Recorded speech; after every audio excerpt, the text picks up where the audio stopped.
Salut la famille. Back to reality. Et un temps pour tout de la Bible. Et je crois que qui est absente. Ça fait plus ou moins 12 jours. Hein. C'est l'émission. Ce qui est normal. Je t'endais. Alors, et que les gens sur les réseaux sociaux, tout à la musique, ni les oleka. Et bandeko. Bah matière est belé à bio. Et sans engrais chimique. Pour récupérer, il faut ça la 10 émissions un jour. Pendant 2 semaines, on a récupéré, mais bon. On a coca total. On a vu ce J3 à Outikokufa. Pour notre baby J3T. Et c'est un frère, Oyo. En quelque sorte, si je peux dire, nous ça la comédie. Hein? Une forme de comédie et sur la réalité. On a joué rôle il y a mibali à poto, mibali à stress, mibali à mitupasi. Et ça, vérité, oyo, et ça, namboka auto vandi. Réalité, ça namboka auto vandi. Donc, on a joué comédie, on a moi sinae. Déjà, rien, mobala mitupasi. Donc, moi, c'est à l'andaï des fois, naba nganda. Et à moi bazo soana asala peut-être lo mo boye ya malamu te eta mobali bato bele bayebi et bato balinga ki mingi délire na yoana et les gens aimaient baneko déstresser bato et bato musupe baneko aux instructions. Alors on a biso atiki biso ndeko akufi abilité J3 koyi na deuxième niveau. C'est vrai nini interprétation zébélé bamsusu balobi bino bobika congolais ndinga zalaka et batumsu balobi na 9e niveau bamsusu 5e non akoyi na 2e niveau akufi sur place. Dans la vidéo moi je crois que c'était sa femme qui parlait en disant que mobile na sportif des fois zo ba risque ya kosala même na ba niveau likolo parfois sans sentir tellement za sir nae ayebika za makasi et surtout qu'il est très jeune vigoreux. Et liweye koka moi nesika musala akoi babenga on est chauffage scaffolding par en Angleterre moni soneti bazotonga immeuble ne bachaka ba voilà akoi et akufi le toki akufi sur place. Alors et que ils ont mis sur les obéta dans les réseaux sociaux mais là on est au lobela ezali maman est J3 aleki na émission ou encore sali aleki na média a sali vidéo moko pour à se plaindre par rapport à Oezoleka pendant la mort de son fils. Nati la vidéo boyoka maman et J3 ndinga zoloba bande bele ba sali émission sur cette vidéo et bato bele bazoloba moi quand on a landa on ça m'avait vraiment dérangé. Et na loba ki na omeka ko pesa conseil na la veuve qui est restée pe na bandeko basi na communauté congolaise parce que ba maramba boye ezali malamuté. OK, c'est pas du tout bon. Toyoka maman la J3 après bon auto conclure. Merci. C'est la maman qui parlait. Pas Suzanne.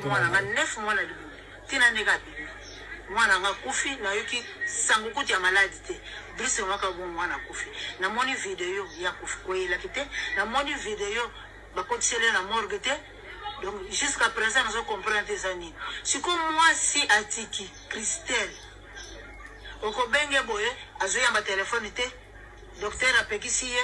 asimba téléphone wapika ki crise mais ben interview azo sala toujours tala na TikTok yene mna ko kitsanga mutema na routine bodio sans réponse nazo ebate ezani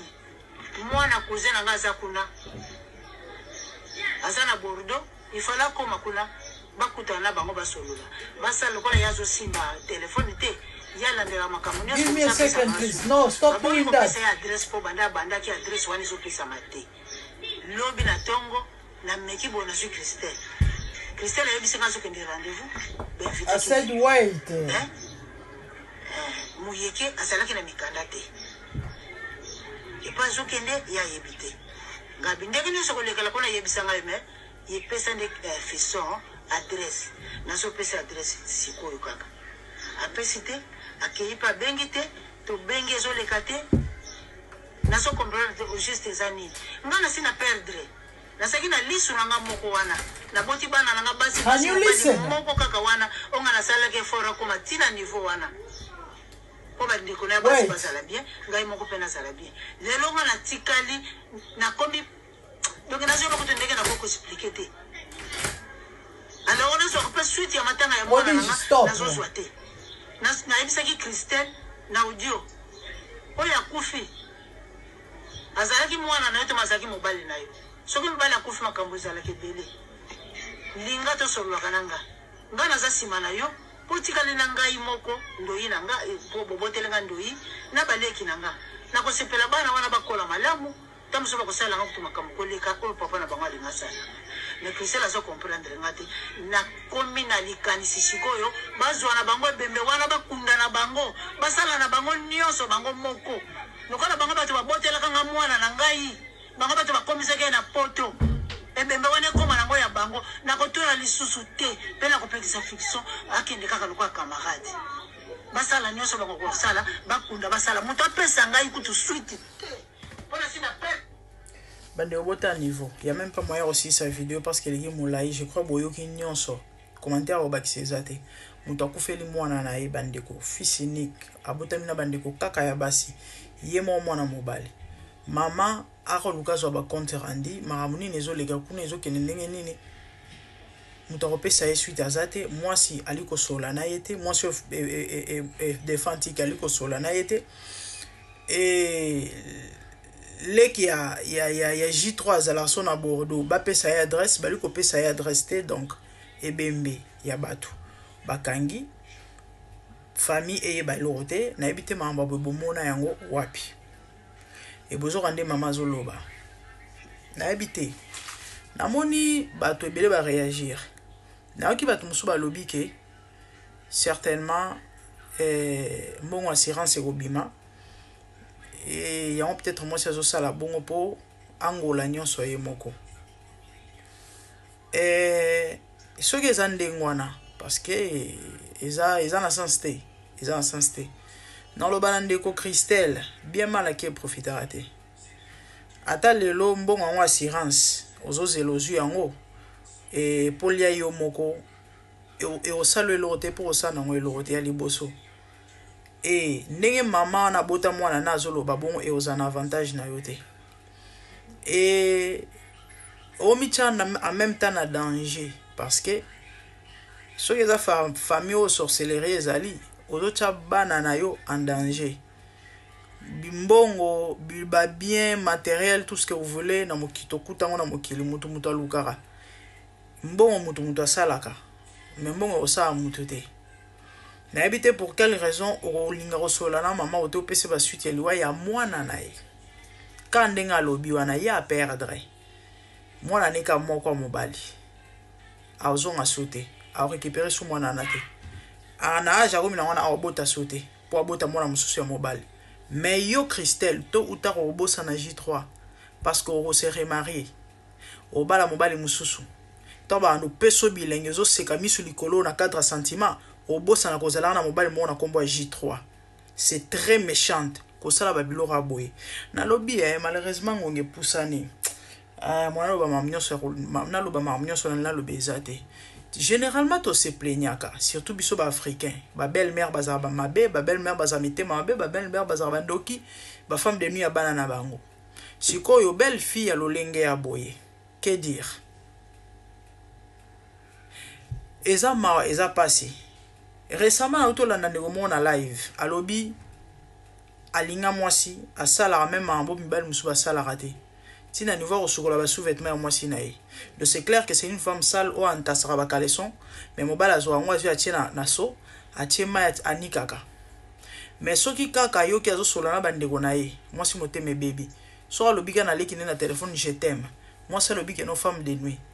abenga mama na tinda mbongo problème ba belle fille lolenga boye bino problème ba belle mère bandoki to ya mitema mabe na makambo boye après bokolela ke no bozotula mabale ezate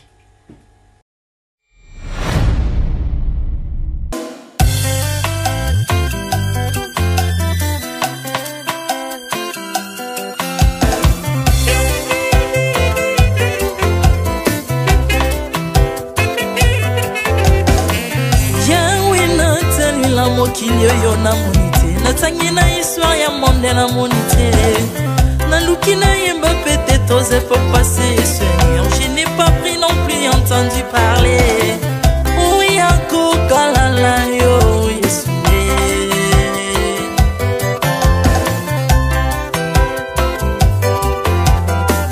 même na domaine ya sorcellerie nationale atana oyo ya international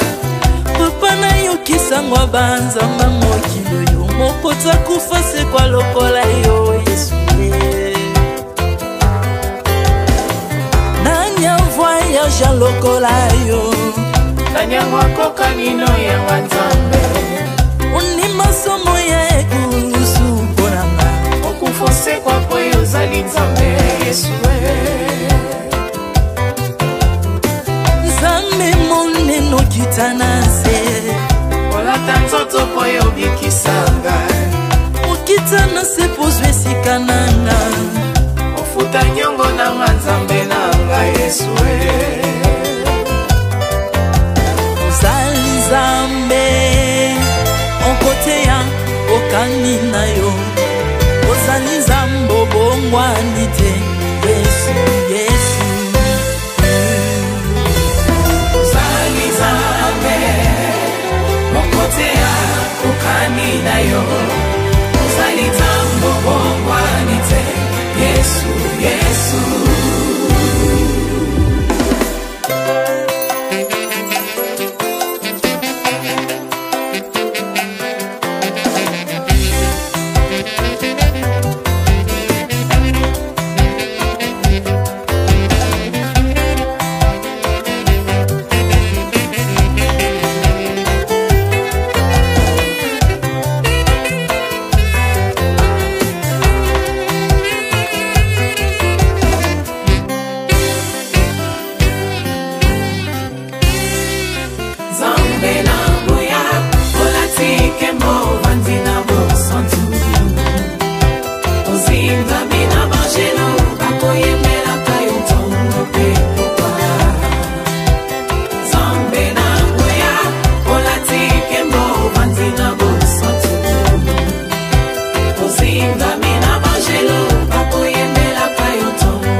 ozali Nzambe na bomoi papa ozali Nzambe na bomoi yawe ozali kondi oyo esimba bomoi nanga ozali Nzambe oyo abikisa maladi nakokende wapi Nzambe soki na yo te ikolo evangelo na yo yawe mabele nyatelo na yo ozali Nzambe ozali Nzambe kote lokola yo Nzambe na ngoya olatike mo bandina bosantu ozinga bina bangelo bakoyemela kayo tongo pe popa Artamon tu m'as rendu intouchable Artamon tu m'as rendu invincible Aliwana yo tu komine la santu Lise kwa na yo tu komine balongi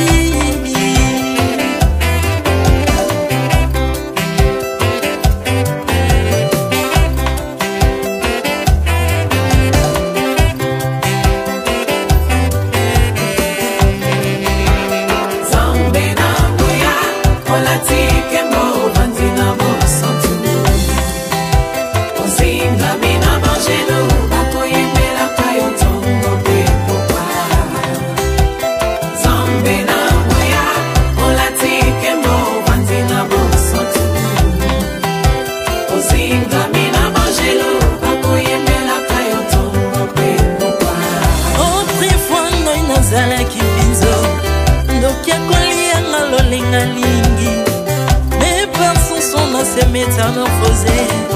Osimingo sangwe maladie na miso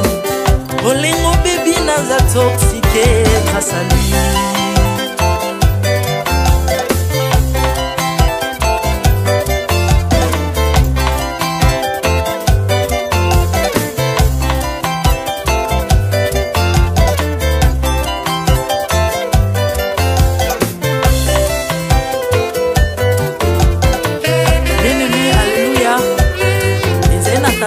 azalaki nzambe ntango akufi badepsine balobi keno akosekwa mpo nzambe bakristo mpo asekwa alors mpo bafasilite lisekwa na ye bakunda ye mutu libanda